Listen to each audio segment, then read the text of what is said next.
ya maandiko. Sema Bwana Yesu.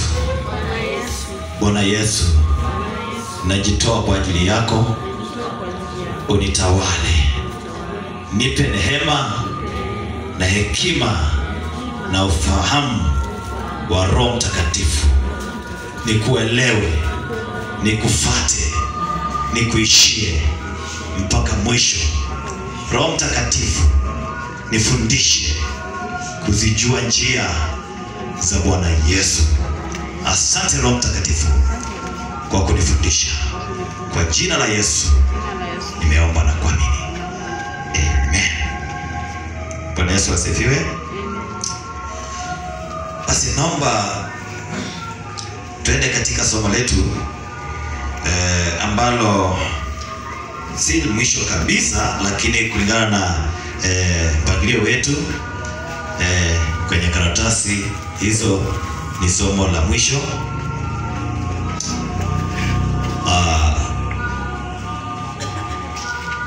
Na naomba kichwa chake ni How should Christians give in support of the church and its ministers? Kwa sababu hapa kuna swali ambalo linabakia hapa. Fungu la 10 lilikuwa lina support priests, na napo support ama wale Levites and priests walikuwa ni workers in the temple ama in the sanctuary, katika hema la Mungu na katika hekalu, kwenye madhabahu. They were servants in the altar, serving around the compound of the sanctuary ama temple. Kwa hivyo hao walikuwa ni wafanyikazi waliokuwa katikati ya wanadamu ama Waisraeli na Mungu. So ikawa kwamba lazima wawe supported ndio kazi iweze kuendelea, because they want to eat, na pia wana mahitaji yao, wako na familia na mambo mbalimbali, lakini kazi yao ilikuwa ni pale. So they were being supported ili kazi ifanyike. Na kazi kama ingeweza kufanyika ilikuwa ni kwa sababu wao wameacha kazi ambao wamepewa na majukumu ya madhabahuni na hekaluni, wameenda kwa shughuli zingine, wameenda mashambani kuwalimia mashamba ndugu zao wale wengine, kina Rubeni na wale tribes zingine, wameenda kuwalimia mashambani na kufanya kazi ili wapate kukidhi mahitaji yao. Kwa hivyo hii ikawa inakuwa ni kikwazo, haingeweza kufanyika hivyo, ilibidi watoe ili wawasupport. Kwa hivyo hiyo ni kumaanisha kwamba priest hakufaa kufanya anything kingine chochote. Bwana Yesu asifiwe sana. Kwa maana watu ni wengi, taifa mzima, watu walikuwa wanakuja mara kwa mara, na wanakuja wakiwa na mambo mbalimbali. Bwana asifiwe sana. So walikuwa busy kwa ajili ya hiyo. Kwa hivyo hii ilikuwa kwa support, na ilikuwa na support hao. Tuliona kwamba ilikuwa na support Levites na kama priesthood family ambayo ni nyumba ya Harun, na pia tukaona kwamba ilikuwa na support orphans and the widows, sawa, na tukapata pia ilikuwa na support strangers ama watu ambao walikuwa wakigeni ambao wamekuja miongoni mwa Waisraeli, watu ambao hawakuwa na kazi, hawana mapato. Kwa hivyo walikuwa wanasupportiwa pale kutokana na fungu la 10. Bwana Yesu asifiwe sana. Amen. So ikawa kwamba imewekwa katika kanisa la Kristo pia, ili ilikuwa ni njia moja ya kusupport the ministry, the work of God, kwa sababu pia kazi ya Mungu bado inaendelea. Sawa, kazi ya Mungu haijaisha, bado inaendelea. Yes, naposema kwamba finished work, haimaanishi kwamba atufanye kazi ya Kristo. Kristo ashamaliza yake, lakini sisi kama wanadamu ambao ametuokoa bado tuko na kazi ambayo tunaifanya kuendeleza ama to expand the kingdom of God. Wanasofia sana. So katika ile hali ya kuexpand, kunazo gharama ambazo pia ziko, na zile gharama ni mimi na wewe ambaye Mungu ametazamia tuwezeshe zile gharama ziweze tuweze kumeet hizo expenditures. Bwana Yesu asifiwe sana. Hizo expenses ambazo ziko ama mahitaji ambayo yako. Kwa sababu hii ikawa kwamba kanisa la Kristo limeadapt swala la fungu la 10 to support support. Bwana asifiwe.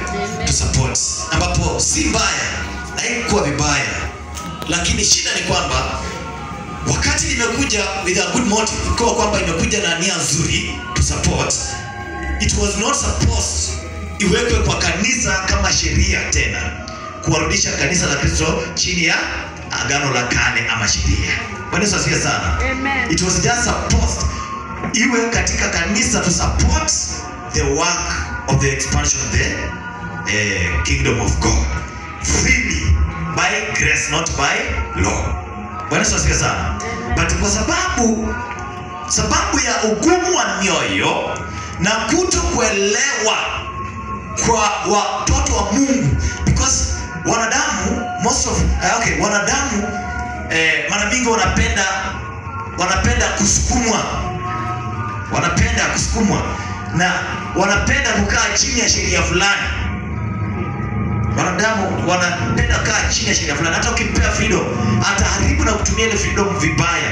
So mara mingi inabidi wakae chini ya sheria fulani. So ile sheria ikaja kukalia Wakristo, ikabidi badala ya kufanya ile swala la fungu la 10 to support the ministry willingly, freely, by grace, ikawa sasa iwekwe kisheria, iongezewe uzito wa sheria. Na uzito wa sheria ulikuwa ni nini? Curses. Maana sheria ilikuwa na curses zake. Wale walioweka, niko sure kwamba hawakuweka katika kanisa ilete curse. Wao waliweka to support kwamba we can just adapt this ili watu wao wanafuata hii, wakifanya nini? Wakisupport the expansion of the ministry, the gospel. Bwana asifiwe sana. Bwana Yesu asifiwe. Lakini tunapochukulia wale wanaochukulia kutoka kwa wale, maana wale walioweka hawapo tena. Maana hii fungu la 10 haikuwepo wakati wa kanisa la Kristo Yesu. Haikuwa katika kanisa. Lakini lilikuja likawekwa tu. Na lilipokuja likawekwa, wale ambao wana-adapt wakichambua na kutafuta uzito wa hiyo swala. Na wanapotafuta uzito wa hiyo swala, inapatikana kwamba it's only curse. Bwana asifiwe sana. Amen. Uzito wa hiyo inakuwa ni laana. Sawa. Tulisoma tukapata hiyo. Uzito wa hiyo ni laana. Ndio maana tunasema kwamba ilikuwa inaletwa na faida. Kama ungeleta hiyo faida, basi umelaaniwa. Kwa hivyo kama wewe umewahi ruka fungu la 10 mwezi mmoja, wewe umebeba laana. Kama uliwahi ruka, umebeba laana kama uko chini ya hiyo sheria. Laana ilitolewa na nani? Umeruka mara ngapi basi? Kwa sababu ulienda nayo na hukurudisha ikiwa na faida, hata kabla ukukumbuka. Uliruka na next month ukatoa ya next month. Na hukukumbuka last month uliruka, hata ukujali, ukaacha tu, ukaenda next month. Na mtu akikuuliza pia ungekasirika, labda hata ukorotoke church. Kwani si zinafanyika? Yes, tumeona mtu anatoroka church, anafuata mtu na anatoroka kwa sababu ameulizwa ile fungu la 10. Bwana Yesu asifiwe sana. Amen. Lakini hata kama hatakuuliza ama hatakuuliza, kama wewe unafuata hiyo na unakaa chini ya hiyo, tayari unakaa chini ya laana, because Biblia inasema kwamba kama umeshakubaliana kufanya sheria uikamilishe na makali yake yote, maana utahukumiwa na hiyo. Kwa hivyo ni kumaanisha kwamba kama uliruka, ulibeba hizo laana. Na kazi ile Yesu alikuja kufanya ni kukuondoa chini ya laana. Lakini kwa sababu utakuwa umefuata ile na ulifanya hivyo, basi umebeba laana na umekaa chini ile laana. You need to come out from that curse. Bwana Yesu asifiwe sana. Na utatoka namna gani from that curse? Hapo ndio mahali ambapo Yesu aliwaambia Wayahudi, you shall know the truth, and the truth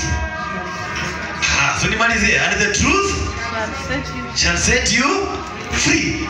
Sitakuwekelea mkono ndio uwe free from that curse. Uongo tu. Hapo haitawezekana. Bwana asifiwe sana. You just need to know the truth. Hiyo truth ianze kutoka ndani yako, ndio ujifungue useme kumbe. Kwa sababu kama bado ndani yako hujapata the truth, curse itakukalia. Bwana asifiwe sana. Lakini unapojua the truth, ile curse inakuondokea. Unapoomba, Bwana asifiwe sana. The truth sets you free. So Wakristo wengi wakabeba laana. Wamebeba innocent believers, innocent Christians, innocent children of God. Watu wanampenda Mungu, but they have carried curses because wamefundishwa laana. Hello? Hayo mafundisho yamegeuka kuwa poison, sumu ndani ya maisha yao, na inawakula. Bwana Yesu asifiwe sana. So they need to be free. We need to be free from those curses by knowing the truth. Hallelujah. So because of this, kuna sasa swala ambalo linaibuka, na kanisa ili tutalifanyia namna gani? Kwa masomo yetu tumekuwa na somo letu ni how should Christians give in support of the church and its ministry. Kama ministers, kama wale wa Israelites who are supporting their ministers, priests and Levites through tithes, how should I as a Christian support the church ama the ministry? Maana hii ni ministry ya Yesu Kristo, the superior ministry of Jesus Christ. We also need to support the superior ministry of Jesus Christ. It is your responsibility to support, even though it is not your obligation to tithe, but it is your responsibility to support the gospel, to expand the gospel. It is your responsibility. That's why God is blessing you. Mungu anakupa pesa, anakupa chochote uko nacho to expand. Maana bado finances zinahitajika, na unapofanya hivyo kuna blessings zake. Kuna blessings za kufanya hivyo freely and willingly, by grace, not by law. Na wewe mwenyewe unajizolea zile blessings by supporting it willingly. Na ukikosa kusupport willingly, pia unabaki ukiwa vile ulivyo. Si kwamba mbinguni hauendi, utaenda mbinguni, lakini mahali ambapo patakuwa ni pagumu ni kwamba you will struggle a lot when it comes to financial things, ama vitu za kawaida na mambo kama haya ya kawaida. Una struggle sana kwa sababu hauna connection yoyote, hauna divine connection ya hizi vitu. Bwana asifiwe sana. Umejitoa Yesu, wewe umetoa moyo wako, umetoa roho yako, mwili yako, umeepukana na dhambi. Unasema Yesu, mimi nataka kuingia mbinguni. Umempokea Yesu. Yes, you are going to heaven. But sasa inamaanisha wewe you don't want these other things. Bwana asifiwe sana. So kumiliki hizi vitu zingine, spiritual, the divine connection, inamaanisha kwamba you need to participate. Hizi vitu zote ni za Mungu. Support the gospel. Bwana asifiwe sana. Support ifike kwingine. Hallelujah. Amen. Bwana asifiwe. So hapa ndio tukasema kwamba it is important, kwenye pepa yetu tunaandika it is important to examine the word how the first church gave. Tutaguza tu sehemu kidogo, tutamaliza yote. Tunaweza malizia next week tukiendelea na maswali. So kwa sababu iko na mistari mingi and we cannot read all of them today, tutaguza sehemu tu ili uende uandae maswali. Tukimalizia next week tupate maswali yetu. It is important to examine the word of God how the first church gave. How the church gave. Wakati Yesu aliacha kanisa, na hata kabla Yesu aache kanisa, remember Jesus was supported. Yesu mwenyewe alikuwa supported. Do you know that? Yes, Yesu alikuwa supported. Bwana asifiwe. Amen. He was supported. Tunaposoma maandiko utakuja kukutana na mahali kwamba Yesu alisupportiwa ministry yake. Unakumbuka Judah was the treasurer, katikati ya wanafunzi 12, Judah Iscariot, huyu aliyemsaliti Yesu, alikuwa treasurer. Bwana Yesu asifiwe. Amen. Bwana Yesu asifiwe. Amen. Unalipata? Judah alikuwa treasurer, meaning even Jesus was supported. Wakafika mahali wakasema tutakula nini? Bwana asifiwe. Yesu akawaambia endeni mkavue samaki pale, utapata pesa ndani. Bwana asifiwe sana. Ulipe kodi yako na ulipe na yangu. Pia Yesu hata pia yeye pia alisika kulipa hata kodi, na ilikuwa ni pesa. Bwana asifiwe. Bwana asifiwe. Meaning kanisa pia linahitaji kuwa supported. Kuna blessings zake. Kuna blessings zake. Bwana asifiwe. Sasa hii ingine inaweza geuka kuwa kama curse kwako, lakini si curse. Mungu ameshaweka blessing already, ameweka tu tayari. Wewe kazi yako ni kuconnect, kama vile Abraham alivyo connect na Melkizedeki. Tunakumbuka Abraham aliconnect, si kwamba hakuwa amepata, si alikuwa ashalipata. Na alipopata kukutana na Melkizedeki na akatoa sehemu ya 10. Si kwamba alikuwa anatoa kuepukana na laana. Yeye alikuwa anatoa to appreciate, na Mungu akambariki sana. Bwana asifiwe sana. Bwana asifiwe. Lakini Abraham alikuwa tayari amevipata. Sasa wewe Mungu anapokuitisha to support the gospel of the ministry, tayari Mungu ameshakupa, na kila mmoja amepewa kulingana na uwezo wake tofauti, uwezo mbalimbali. Bwana asifiwe sana. Hallelujah. Amen. So to support the ministry is very important.